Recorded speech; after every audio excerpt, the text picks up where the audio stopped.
გამარჯობა ძვირფასე. გამარჯობა. ხო, გრიპოზულია კვლავ ჩვენი ძმაკაცი, მაგრამ არა უშავს, ხო? ხვალიდან შემოგვერდება. დიდი ამბავი მოხდა რამოდენიმე წუთის წინ სოფლიოში 2 საათნახევარი, 3 საათამდე ისაუბრეს ამერიკის და რუსეთის პრეზიდენტებმა და ყველას ვისაც უხარია ომი, იმისთვის ცუდი სიახლე მაქვს, მოილაპარაკეს კონკრეტულად რაღაცეებზეც, შეიძლება თქვათ რაღაც, მაგრამ რასთავარია, კარგად შეაფასეს ორივე მესაუბარი და ამერიკის ხელმძღვანელობის განცხადებაში მე მენიშნა ერთი ძალიან საინტერესო აბზაცი, რომ სტრატეგიული მშვიდობის, სტაბილურობის და ძალიან დიდი ეკონომიკური გარიგებების ხანადგება ამ ორ ქვეყანას შორის. ეს ტრამპის ციკია, შეიძლება ტრამპის ციკი ალბათ მეგონია ბოდიში არასწორი სიტყვა იქნება, იმიტომ რომ ტრამპი რეალურად არის პირველ რიგში კონსტიტუციითაც ბიზნესმენი. და იდეაში ყველა დიდი ამერიკელი არის ბიზნესმენი, ხო? იმიტომ რომ ამერიკა რომელიც პირველ რიგში ბიზნესი არის და ეს მათ პოპ კულტურაშიც ესე არის ჩაწერილი, რომ ეს ქვეყანა პირველ რიგში არის ბიზნესი, შესაბამისად ყველა ხატმწერი ფიგურა ამერიკის რეალურად იყო დიდი ბიზნესის შემოქმედი ფორდიდან დაწყებული და მასკამდე დღევანდელობამდე დამთავრებული. შესაბამისად როკფელერები ავიღოთ. კი, ყველაფერი იდეაში რაზეც დგას და რა ფუნდამენტის გააჩნია ამერიკას, ხომ მაგის მიხედვითაა შექმნილი. შესაბამისად ტრამპიც რომელიც ქმედითი, ყველა ალბათ ერთ-ერთი ყველაზე ქმედითი ამ საუკუნის ყოველ შემთხვევაში ყველაზე ქმედი პრეზიდენტი არის, ქმედი პრეზიდენტი არის, იმიტომ რომ ბიზნესის პრიზმიდან უყურებს ყველაფერს. რა არის მომგებიანი ჩემი ქვეყნისთვის? კი ბატონო. და პირდაპირ თქვა, რომ ამერიკას არ ქონდა კარგი დღე, აი ესე ვიტყვი. სლიპი ჯოს პირობებში. უდიდესი შიდავალი აქვს. ფული ხარჯებოდა და რაში ხარჯებოდა, კარგად გამოიძია მასკმა და ეს ყველაფერი სრულდება. სხვა შორის კიდევ ერთი ხარჯვის წყარო დაიშრიდა, ეს არის რადიო თავისუფლების ამერიკის ხმა და ამერიკის ხმა მილიარდამდე $, იხარჯებოდა ამ მიმართულებით. ეს რას ნიშნავს? ეს ნიშნავს იმას, რომ კიდევ ერთხელ გავიმეორებ, რაც ცოტა ხნის წინ თქვი, ამერიკა უარს ამბობს ინფორმაციულ ინტერვენციაზე სხვა ქვეყანაში, მეხუთე კოლონის ინფორმაციულ უზრუნველყოფაზე, ცივი ომის, მოდი ესე პირდაპირ თქვა, ცივი ომის თავმომავლობაზე უარს ამბობს. და ეს არის ძალიან კარგი. კი, ცოტა სხვანაირად შეიძლება ჩემი ინტერპრეტაცია ცოტა უფრო განსხვავებული არის, იმიტომ რომ დღეს რომ არსებული ადმინისტრაცია ხურავს რადიო თავისუფლებას და ამერიკის ხმას, ეს ნიშნავს იმას, რომ რა იდეალებსაც ატარებს ეს მედია პლატფორმები. ამერიკის სახელით, იმიტომ რომ ეს ამერიკის სახელმწიფო ბიუჯეტია. ამერიკის სახელით რა ტიპის იდეოლოგიის პროპაგანდირებასაც ახდენს, ეს არ არის ამერიკული ღირებულებები, რომელსაც წარმოადგენს ეს ქვეყანა და შესაბამისად ჩვენ თვითონ ამას უნდა შევუწყდოთ დაფინანსებას. მაშინ შეცვლიდა იდეოლოგიას, შეცვლიდა ხელმძღვანელობას. მე მგონი ზოგადად ჩემი ის არის, რომ ყველაფერი გარდაქმნას ჯობია დაანგრიო და ახალი შექმნა. მე მგონი ახალსაც არ შექმნის, იმიტომ რომ ხო, შეიძლება არ ჭირდება. არ ჭირდება ამაში. ის დარწმუნებული, აი უყურე არ ჭირდება რომ რუსეთს შეუქმნას, რუს ლიბერალებს შეუქმნას რაღაცა წყარო საინფორმაციო, რითაც ისინი პუტინის რეჟიმს დაანგრევენ. აი ელაპარაკება პუტინს, ძალიან ბევრი საინტერესო რამ გავიგეთ, მაგალითად მოელაპარაკა ტყვეების გაცვლაზე ჩააყენეს საქმის გულში, ჰოკეის მატჩებზე მოელაპარაკა შენ ხარ ჩემი ბატონი და ძალიან ბევრი რამეზე. და ძალიან კარგი საუბარი იყო, იქ რაღაც პირობები პუტინმა დააყენა და ასე შემდეგ. არ სჭირდება იდეოლოგიური მოწამვლა ან ზემოქმედება ამერიკას მოწინააღმდეგეებზე. პირდაპირ აქვს იმედი, რომ აი დედას უტირებს. მოდი ვიდეოებზე გადავიდეთ. დღეს გუში გავიგეთ ამბავი, რომ ეს რაღაცა ფონდები, რომელიც დამნაშავეებს აფინანსებდნენ და ახალისებდნენ დაყადაღდა და ნანუკა ჟორჟოლიანი ასეთ განცხადებას აკეთებს, მეგობრებო, თუ შეიძლება ნახეთ. ეხლა ჭრეკარა ჩატარდება ველოდები რომ ბრალს სამიყენებენ და არ გამოვრიცხავ რომ მიუახლოვდნენ ჩემი დაკავების ამბავსაც. მე ვუშვებ ამას. ხო გეცინებათ. აი ხო ფიქრობთ რომ ქოცებმა რა სიგიჟე შეიძლება ჩაიდინან. მე ამას ვუშვებ. გაგეცინა? ხო გეცინებათ რომ გაგეცინა რომ სისხლის სამართლის საქმე პოტენციური შეიძლება აღიძრას, იმიტომ რომ მისი განცხადებებიდან გამომდინარე ის ფაქტია, რომ ფულს შორის, რომელიც უცხოეთიდან მოედინება და კონკრეტულად ამ ფულის ამღებებს შორის ეს გოგო არის. არის ფაქტია, რომ ძალადობრივი აქციები, რომლებიც ჩვენ ვნახეთ, მისი ერთ-ერთი მთავარი გახმოვანებული დამფინანსებელი იყო ეს ნანუკას ფონდი. ამოფარება იმაზე, რომ აი მე ვეხმარებოდი გაჭირვებულებს, ეს სახელმწიფოს იურისდიქცია არის. და ამას სახელმწიფო იღებს თავის პასუხისმგებლობა და ასრულებს. შესაბამისად, სახელმწიფოს არ ჭირდება ნანუკას ფონდი იმისთვის, რომ ვიღაცა ჯანდაცვა დაუფინანსოს და ასე შემდეგ. ამიტომ ამის ფარადაფარება, რომ მეწამართვეს გაჭირვებული ხალხის დახმარების რესურსები არის აბსოლუტური პოპულიზმი, იმიტომ რომ რეალურად ჩვენ ხო გამოქვაბულში თუ ცხოვრობს ვინმე იმათვის ალბათ სხვანაირად უნდა ვილაპარაკოთ, მაგრამ ვინც გამოქვაბულის მიღმა გვიყურებს, იმათვის ძალიან ცალსახაა, რომ ნანუკას ფონდი ამ აქციების ერთ-ერთი მთავარი დამფინანსებელი იყო და შესაბამისად აჯარიმებს ადმინისტრაციულ სამართალ დამრღვევებს, მათ შორის ქუჩის გადაკეტისთვის. საკმაოდ სოლიდური თანხით. შენ როცა იცი წინასწარ, რომ უზრუნველყოფილია რომ ამ თანხას გადაგიხდი, შენ უბრალოდ მიდიხარ ამ სამართალდამცველობაზე, კაცო. და როგორც სამუშაო არის ის, ანუ პრობლემა როგორც მაგალითად, ან ჩვენ რატო ვისმენთ, რომ ვიღაცები არიან გაფიცვაში. ნუ რამ გაფიცვას უფინანსებენ. კი ბატონო. შესაბამისად გაფიცვა იმის არის, რომ შენ ესე იგი ისე დიდიას ემსახურები, რომ შენ არ გიღირს შენი სარჩო. ამათ იდეა უფრო მნიშვნელოვანია და როცა შენ თეატრ მაგალითად ის თეატრის ერთეული წარმომადგენლები როდესაც გარეთ გამოდიან და რომ ამბობენ რა ჩვენ გაფიცვაში ვართ, ეს გაფიცვა მათთვის სუბსიდირებული არის. და შესაბამისად მათ აღარ უწევთ თეატრში დადგან პერფორმანსები, რუსთაველზე დგამენ პერფორმანსს და მაგაში მაინც ფულს იღებენ. თქვა ჩვენ თეატრზე გამახსენდა ძალიან მნიშვნელოვანია დოისად არის ახლა, ანუ პერიოდულად ჩვენ რადარები უნდა მომართოთ დოიზე. ნიკოლოზ რაჭვაზე შენ ბევრჯერ მითხარ, გაუხურეო საქმე, მაგრამ მე მაინც წვილად აღვიქვავ და მე ვიტყოდი, რომ ჩვენ ძალიან დავიწყებული ვართ ჭოლაზე. მე მაინტერესებს დოი, ჭოლა და ნიკოლოზ რაჭველი რა რევოლუციურ ქმედებებს ჩაწერა. ჭოლა არის გაცილებით უფრო ჭკვიანი, გაცილებით უფრო დასრული ადამიანი, ის აკეთებს თეატრს, გააკეთა თავის თეატრი, აშლაგები აქვს იმ თეატრში და ხო ხედავ, არც ჩაერია და არც მაინდამაინც თავით შეიჭრა აი ამ სიგიჟეში. ერთი-ორჯერ გაიელვა ისიც უბრალოდ მოვალეობის მოხლის მიზნით და გააგრძელა თავისთვის ფულის და თეატრის კეთება. ანუ სამიჩი?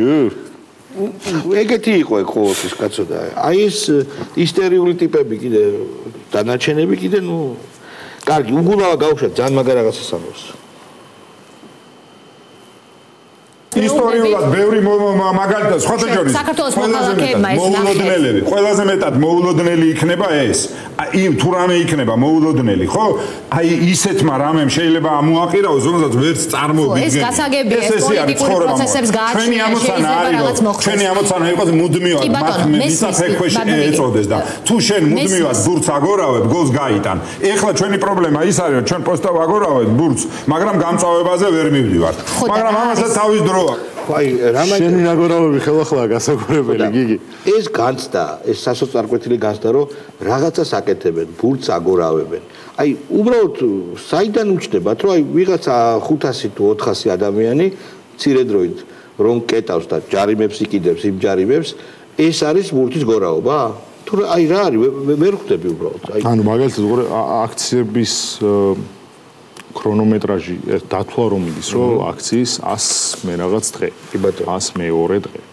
ამას რატო აკეთებენ? რომ ანუ ეს არის უწყვეტი პროტესტი რომელსაც მე ანუ ინტერპრეტაციას ვიკეთებ რომ ეს არის ხალხის, ეს არის ქვეყნის აბსოლუტური უმრავლესობის და ჩვენ ნუ ხა რეალურად უყურებთ ხო და მედიაში რომც არ უყურებთ გავივლით რა ბოლო-ბოლო რუსთაველზე. ხო, მანქანით ჩავივლი და ნახავ რეალურად რა ხდება რუსთაველზე თუ სამართალდამცავს არა გადაკეტილი იმის რომ ისევ მათი კომფორტისთვის ჩაკეტოს ის კონკრეტული ტერიტორია რომ ვიღაცა არ მივიდეს და არ აგინოს გაივლი და ნახავ რეალურად ეს სახალხო პროტესტი რად არის გადაქცევა. მე ვიდეო ნახე, არ შეიძლება გაშვება, იმიტომ რომ გოგონა რომელიც ძირებს არის პროტესტის მონაწილე, ბავშვია რა, ახალგაზრდა, ძალიან ახალგაზრდა გოგონაა და ისეთი უწყლაწური სიტყვებით იგინება გადაღების მომენტში ისმის ეს რომ არ მინდა გავუშვა, მაგრამ აი მოდის რაღაც გარკვეული ჯგუფი 1 50-60 ადამიანი დოლით, საყვირით და ხალხს დაუბრუნდეს საზოგადოებრივი მაუწყებელი. საზოგადოებრივი მაუწყებელი ხალხს როგორ უნდა დაუბრუნდეს, როცა ესაც ხალხთან არის. ანუ რა უნდა გაუშვან საზოგადოებრივი მაუწყებელზე ისეთი, რაც ახო სანაე უნდა დასვა. აქამდე ხო, მაგრამ ნინო ჟიჟილაშვილი. თავიანთი წამყვანები ყავთ, ვიცით, ფორმულას არავინ არ უყურებს, ხო? ფორმულას არავინ არ უყურებს. არც ხო, ანუ კი ბატონო, გეთახვები, კი, გეთახვები 100% რას უყურებთ? ეგ ჩვენი ის არა ერთად დათვლის და სამბავი არის, მაგრამ ანუ იცი რა, მიღწევა არის რომ მივიდა რაღაცა ჯგუფი ახალგაზრდების საზოგადოებრივ მაუწყებელში და ორი კაცი შევიდა და არის ყიჟინა, რომ აი რაღაცას მივახციეთ. ორი მდგენელი აქვს, ერთი ის რომ ამ აკერმანის გეგმაში ამ საერთაშორისო deep state-ის რევოლუციურ სახელმძღვანელოში ერთ-ერთი აუცილებელი შესასრულებელი თავი არის საზოგადოებრივი მაუწყებლის პიკეტირება, საზოგადოებრივი მაუწყებლის აღება, ასე შემდეგ. რასაც ანუ ჩვენ გავს პროცესს ხო, ანუ მართლა ხო იმელის შენობა რა განსხვავებაა აი მართლა სრულიად გაუგებლა. ეს არის რომელიც ანუ აი ის რომ უნდა მოხაზონ რომ ეს შევასრულოთ. და შესაბამისად ანუ რახან ეს დაკვეთა და დავალება არსებობს ეს გრძელდება ამდენი ხნის განმავლობაში. იმიტომ რომ აი ეს ფსიჩიკა იყოს დასმული. რომ კი ჩვენ ამას სახელმწიფოს მივყვებით და კარგად ვასრულებთ დავალებას. ხო, მაგრამ თორე ანუ უყურე ამბავი რა არის ბიჭო. ხო. ილუზია ეს რო იყოს რომ აი ჩვეულებრივი ილუზია. ხო ამბობენ რომ ანუ ეს ხალხს, იმიტომ რომ ანუ ხალხს უმალავენ სიმართლეს და აქედან რამდენი ეთერი იყო, ხო? ამ ეთერმა მათთვის პროდუქტიული რა შექმნა. ანუ ამ ეთერების მერე გაიზარდა მათი გვერდში მდგომთა რიცხვი, ამ ეთერის მერე თუნდაც სოციქსელში გაიზარდა მათი მხარდამჭერთა აქტიურობა, ანუ ნულოვანი შედეგი ჰქონდა, ხო ამას? და ეს არის მხოლოდ გაკეთებული, იმიტომ რომ ეს არის სახელმძღვანელოს მიხედვით გასაკეთებელი საქმე და ამას აგრძელებენ როგორც აგრძელებენ იმას, რომ 300 მაქსიმუმ კაცი იკრიბება დღემდე, ხო, დგანან და ამბობენ რომ აი დღეს გადავკეტეთ. აი თაკო ჩარკვიანი ბრძენი ქალია სხვათა შორის და მისთვის რომ დაეჯერებინათ და ლეიბები რომ დაეყარათ და წაწოლილიყვნენ. დღეს საერთოდ სხვა მდგომარეობა იქნებოდა, მაგრამ ეხლა ჩავლილია მატარებელი, მაგრამ აი ნახე რა საინტერესო და ბრძნულად საუბრობს პროტესტზე. გავშვით თუ შეიძლება მე ღრმად მჯერა, რომ იზოლაციაში ქვეყანას ტოვებს ეს ხელისუფლება, ესე იგი, შენ ასხამ რუსეთის წისქვილზე წყალს, მე შენ ამას გეუბნები, მე ქუჩიდან არ უნდა გავიდე. ანუ 200.000 მარტო ერთი ცალი თამარჩარკვიანი კი არა. აბა ერთი ცალი კონისარ იყოს, განარა შემიძლია აბა რა ხდება არა, ბავშვები იქ არიან თავს იკლავენ ეს ახალგაზრდები რაღაც, მაგრამ ხო ხედავთ, კლებაზე წავიდა, რატომ? იმიტომ რომ არასწორად წავიდა პროცესი. რატომ წავიდა არასწორად? იმიტომ რომ ნაადრევად საბნის გადაწევა მოუგებელ ბრძოლაში არ შეიძლება. ხო. ხო, მე ყოველთვის მიყვარს თვითაღიარებები. არა, გაუმიზნავი თუ გამიზნული. ოღონდ რა აღიარება, სად გადაწიეს საბანი? როცა თქვენს რომ გავიმარჯვეთ. მან როცა ან უყურე როდის ისი ნოემბერში რო აქციები დაიწყო კი არა. აი 26 ოქტომბერს იდიოტი საჯდომით მებრძოლი ჯაფარიძე რო გამოვიდა და აი სულ მინდოდაო ამის თქმაო და ხო ქართული ოპოზიციაში გადის აი მაგდღიდან მოხდა ეს? არა, უყურე არის არასწორად წავიდა პროცესებიო. და ამიტომ ხალხის კლება ამიტომ იყო. რა პროცესები წავიდა? ანუ თავიდანვე არასწორად იყო. თავიდანვე ეს ქარიშხალი ჭიქაში იყო, რომელიც რაღაც გარკვეული ფინანსური ნაკადებით იკვებებოდა. უბრალოდ ვიზუალურად ხედავენ რომ და რა თქმა უნდა ვერ უარყოფენ რომ შემცირდა ხალხი და რატო არც იციან და არც უნდათ ამის აღიარება. კუტაბიჭი მე ან ხო სანამ კუტაბიჭი Pink Floyd გავუშვებ. Pink Floyd ხო? ეს ტიპი არის Pink Floyd. ჩვენ ხედავთ და უკვე ანუ ჩვენ აღარ გვჭირდება რომ რაღაცა თეორიები წავიკითხოთ და იმას გავესვენთ, ანუ იმდენად თვალში საცემი არის ეს ყველაფერი, ანუ მართლა განსაკუთრებული დაკვირვება აღარ ჭირდება. მაგალითად ხშირად ვახსენებთ ხოლმე ხო deep states და ამაზე მე ოპოზიციისგან და ლიბერალურ ბაბლებისგან მოდის ერთი ხორხოცი თითქოს რაიმე სიცრუეს ვამბობდეთ. მოქმედების არეალი როგორი არის, ხო? ან როგორი აბსურდულიც, როგორი სამარცხვინოს, როგორი ტრაგიკომიკურიც არ უნდა იყოს დავალება, ეს დავალება უნდა შესრულდეს, იმიტომ რომ ეს არის სახელმძღვანელო წიგნის მიხედვით გაიდბუქს უნდა გაყვე და ნუ ეხლა მაგალითად ვახსენეთ საზოგადოებრივი მაუწყებლის ეს რაღაც ყოველ რამდენიმე დღეში ერთხელ პიკეტირება, ის რომ ამ რუსთაველზე პროტესტი დაერქვას უწყვეტი პროტესტი და ეს ხო მარტო მაგიტო არ რა ითქვა რომ აი ამდენი ხანი ეს ქართული ხალხის ნება არ ჩერდება ზამთარს კი ბატონო და აი ალბათ გუშინ იყო ერთ-ერთი ყველაზე სამარცხვინო მსგავსი დავალების კარგი ილუსტრაცია ჩეხეთის საელჩოს პასუხი პარლამენტის საგარეო კომიტეტის დასკვნაზე რომ ჩვენო რა შუაში ვართო დასპარას მოიცადა ჩვენო რა შუაში ვართო საელჩოს გაცხადებულებას ვთქვით ჩვენო რა შუაში ვართო ჩვენმა პარლამენტის საგარეო რა ის გააკეთა საკანონმდებლო ხელისუფლებასთან თან საპარლამენტო რესპუბლიკაზეც არის საუბარი ანუ ჩვენ ძალიან მარტივად ხედავთ deep state-ის დავალება როგორ იშლება და რომ მის აღსრულებას აღარ ჭირდება არანაირი არგუმენტაცია. ეს არის უბრალოდ მარტო ემოციაზე დაფუძნებული და ის რომ ანუ იქნება ამ ემოციაზე წამოვიყოლოთ შემდეგ ვინმე. სხვა უკვე არანაირი ჩეხეთი ბალტიისპირეთის ქვეყნებთან ერთად ძალიან აქტიურობს ლიბერალური ინტერნაციონალის, გლობალისტური ინტერნაციონალის შენარჩუნების საქმეში, იმიტომ რომ აი რადიო თავისუფლებაზე განვაგრძობ, რომ დაიხურა ჩეხეთმა ატეხა ამბავი და ჩეხეთის პრეზიდენტმა ატეხა ამბავი და იმიტომ რომ მან პრაღაში იყო ეგ რადიო ალბათ მაგიტომაც რა და გააფრთხებული კიოდა რომ ევროპამ უნდა დააფინანსოს მილიარდ ევროს ევროპა ამ გაჭირვების ჟამს თალკე იარაღზე უნდა გამოყოს თალკე უკრაინას დაეხმაროს თალკე რადიო თავისუფლება ნუ ეს სიგიჟა კუტაბიჭი გავუშვით გაცდამიჩდება რომ აი მშობელი რო ხარ და შულს ეკითხები ხვალ ქართულში რა გაქვს იგივე რო გეტყვის კაი გამოვიდე რა გაქვს ქართულში და იგივეს რო გეტყვის ხო ხტები რომ იმას მეცადინეობა ეზარება და რაღაცას გატყუებს და ჩემთვის ახლა ეს პროცესით რაღაც ესე გამოიყურებით რომ მეუნებიან იგივეს ეს იგივე უკვე გავიგე ესე იგი ამ ხალხს ოპოზიცია ახლა არ მეცადინეობს უნდა რომ გავიდეს იგივეთი და იგივეს თან მიმართებაში მე მაქვს სკეპტიციზმი მე არ მაქვს ახლა კაფე ფორმულა რას უშორის მაგრამ ერთი რაც ვიცი იგივეთი ვერაფერს ვერ ვიცავ და თავის მოტყუება და დროის გაწევა და საკუთარი არსებობის გამართლების ძიება და მე ეს პროცესი მხოლოდ გონია რომ სპექტში ეს არის საკუთარი არსებობის გამართლების ძიება რომ ეხლა ამან რაღაც თარიღი დავკიდეთ ამ თარიღამდე თორემ კოორდინაცია რაღაც ახალი სიტყვები მოფიქრდება და ეს არ მომწონს ხო აი როდის გაიგებენ რომ თავიდან ბოლომდე ყალბი პროტესტი არა აქ ჩემთვის სასაცილო არის სასოწარკვეთა და ეს სასოწარკვეთა საით არის მიმართული ანუ ეს არის მიმართული დავალების მიმცემებისკენ ხო ბიჭო ანუ ეს არის ადამიანი რომელიც არის ქართული ოპოზიციის ერთ-ერთი წარმომადგენელი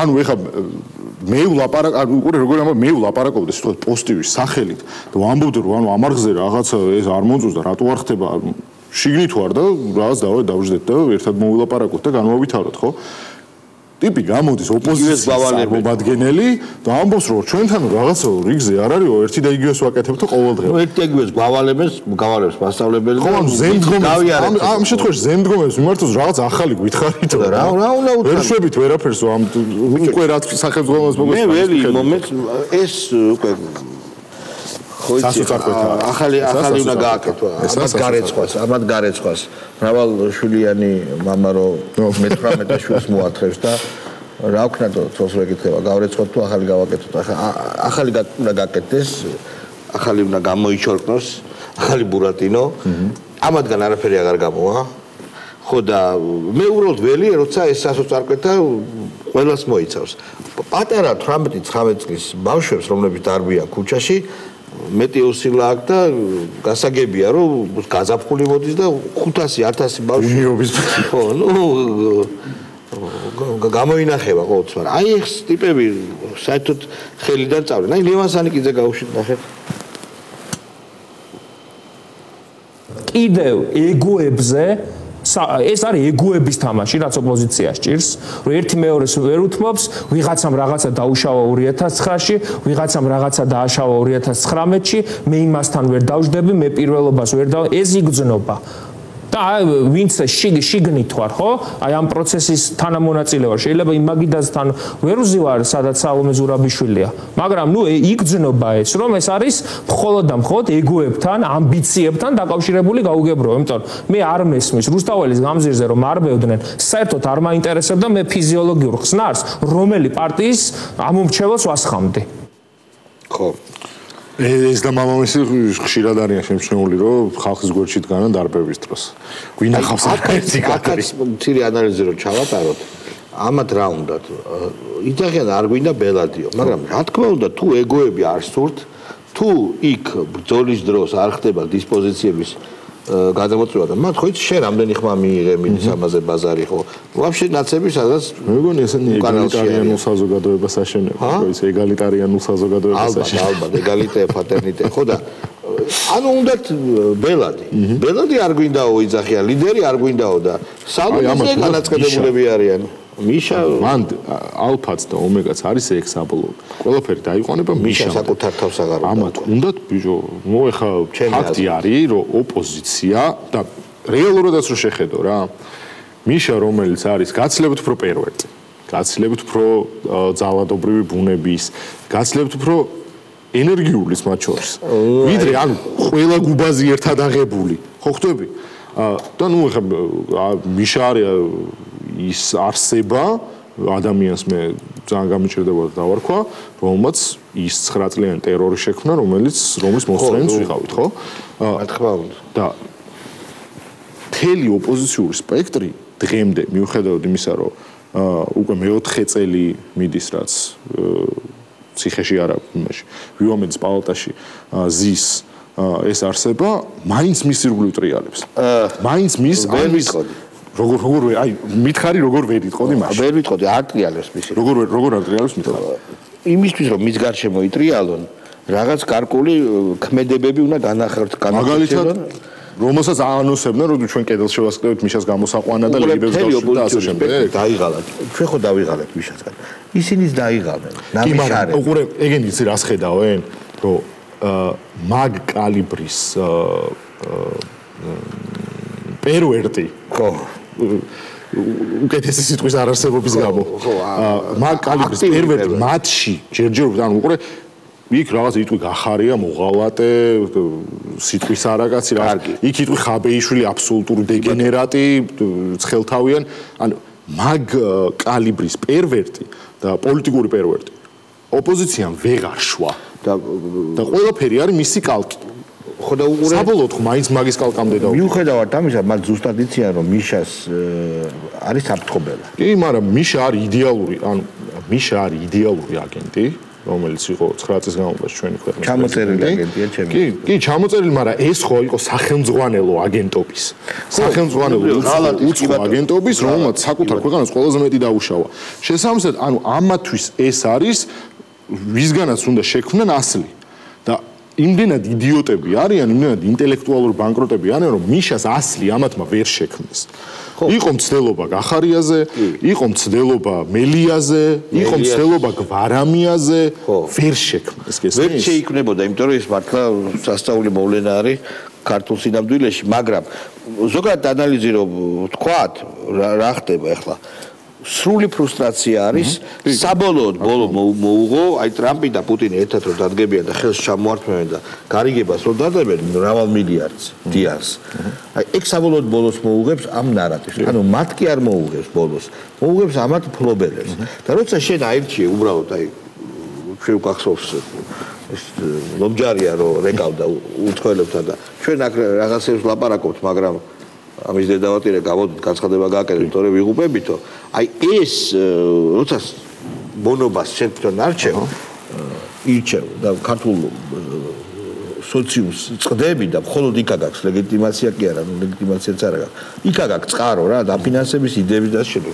ეს მოსალოდნელი იმიტომ იქ მეტროპოლიაში მოვიდა მართვის ეშპაკი რა კიდე ლომჯარია რომელიც იყო სახე უცხოური დაფინანსების NGO-ს უცხოური დაფინანსების აგენტის უცხოური გავლენების საქართველოში გამავრცელებელი ფიგურის მე მგონია რომ მასზე ანტისახელმწიფოებრივი ანტიქართული და მოღალატეობრივი წინადადება საჯაროდ არ წარმოუთქვამს არავის საქართველოს ისტორიაში რაც იყო ლომჯარიას გაცხადებული ბომბები ხო ჩვენ უნდა რუსთავაზე ცეცხლის წვიმა თვითონ არის რომელსაც ქართული ოცნება აი მაგალითად გრიგოლ გეგელია არის ეგეთი ადამიანი და ყოველთვის უშვებ თხოვნე და ეხლა შემოუხდა და გაუშვით აუცილებლად ამ ქვეყანაში ბელარუსი არ გამოვა. გასაგებია რომ ერთი წიგნია წავუკითხავ ცხოვრებაში, მაგრამ ვისაც წავუკითხავ კითხონ ასეთი ტიპის სოციალურ და პოლიტიკურ ქსოვილში და ქართველების სახელმწიფოში ბელარუსი არ გამოგივათ. ასე რომ დანიშნეთ ახალი არჩევნები და მოემზადეთ იმისთვის რომ მიბრძანდებით სახლში და ზოგიერთი თქვენგანი არა მარტო სახლში. კაი, შემოძმა გავითვალისწინეთ. ძალიან სერიოზული ეს ყალიბდება სოციალური ლილიპუტი, პოლიტიკური ლილიპუტი რა. უფრო ცოცარ ალეკოდ ვიდრე ცოცარი არის ალეკო. სიცოცხლის ეტალონი. კი, ალეკოზე, ანუ ალეკოზე ცოცარი უკვე რართული რაღაცაა, მაგრამ ეს ალეკო არის ორი გეგელია. ცოცარი. აი, კაი, ორი გეგელია. სიცოცხლის საზომი არის. აი, ამერიკელებს ხო აქვს ძალიან სასაცილო დათვლები რა, რომ ორი ფეხბურთის სტადიონის ხელა. ანუ არსებობს რა, სტრანად ითვლიან რაღაცა. არა, ქართველებსაც გვაქვს ორი მარშრუტკა ხალხი ამოვიდა და როგორ არის? ან ჩვენ შეგვიძლია ვთქვათ, რომ აი ალეკო ელისაშვილი არის ორი გეგელია. ორი გეგელია, შეიძლება სამი. უბრალოდ ერთი გეგელია, არ არის არაფერი. თან ერთი გეგელი არის მინუს უსასრულო. წიგნების საკითხვა რა ხო, ან ვის ედავება წიგნის საკითხვაზე, რომ ეს უნდა მოსოვარსებოს. და მიშას დროს უკრაინაზე უარესი არის, ხო? უკრაინა რა იყო და ბელარუსი უარესი არის ხო ჩვენთან? რას აშენებდა მიშა? მიშაზე მაგარს ამბობს ვალერა გელბახიანი, გავუშვით.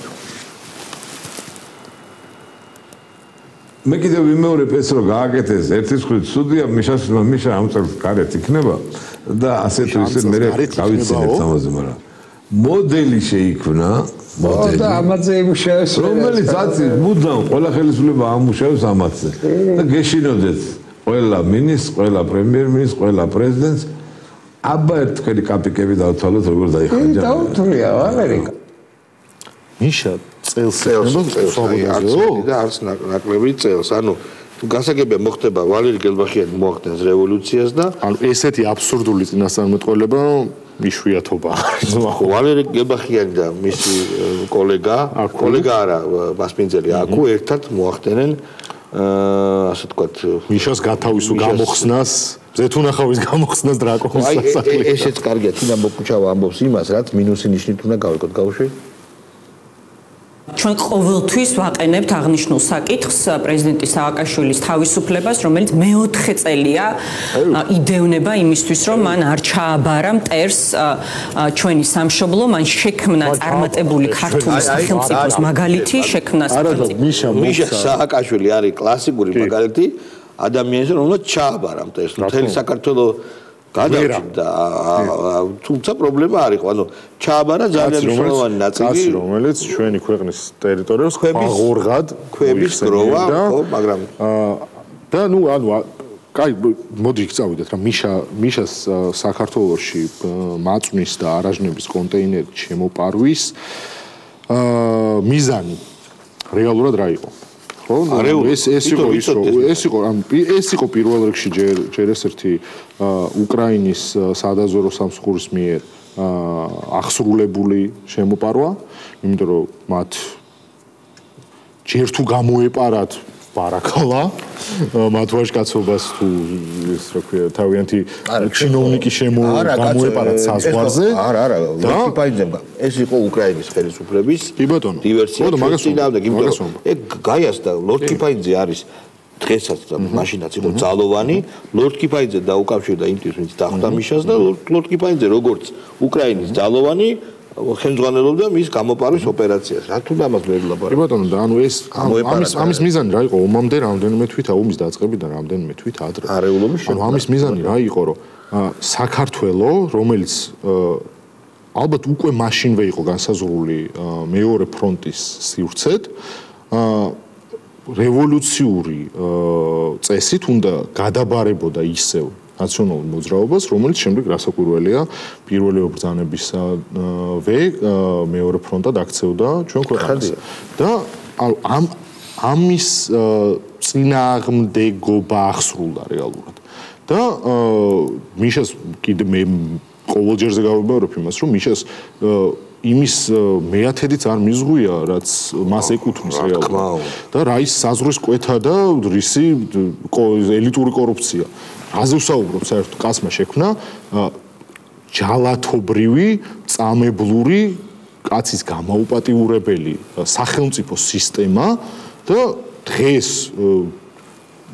კაი დედამისი გამოძე დავით აღმაშენებელს ეზახებს ეგ გვერდით გავუძო ოპოზიციური სპექტრი ამას რომ ეს არის პოლიტპატიმარი. ხო, ისე სრული ისე. და ბოლოს მინდა დავასრულო ინფორმაციით, რომელიც არტოვებს ფეიკის დაბეჭდილებას. იცით რომ დევნა გვასალია დაინიშნა კრეატიულ დირექტორად გუჩიში და გუჩის პრობლემა 3 მილიარდი. კი არა, ნამდვილია. ალბათ ცოტა პედოფილური სკანდალიც მიეხმარა ამას, გუჩის მან იდეაში გუჩის ბრენდს შეიძლება ბრენდის აქციების ფლობელებს შეიძლება არ მოეწონათ ის ხედვა რაც ბალენსიაგაში. სხვათა შორის მოდაში ვერ ვერკვევი და უბრალოდ ინფორმაციად უნდა მივიღოთ ეგ რა. მან იდეაში იქინა გამომდინარე რომ ბალენსიაგამ შექმნა ეს ტრეშ სტილი, ტრეშ მაღალი მოდა და იქინა გამომდინარე რომ გუჩი არის მაღალი სტანდარტის ბურჟუა, გუჩი არის ოჯახი. ანუ ამის იმდენად შეუთავსებლობა არის, რომ სანამ რაღაცა პირველი კოლექცია იქნება, ხო, ძალიან მოსაუწყებელი არის, რომ აქციები და უსურვებ წარმატებას დემნას, მაინც ქართველია და ნახოთ რა იქნება. ჩვენ ერთმანეთს ხვალამდე მევშთობებით, მეგონა ხვალ გური იქნება, ხო? კი. ნახვამდის.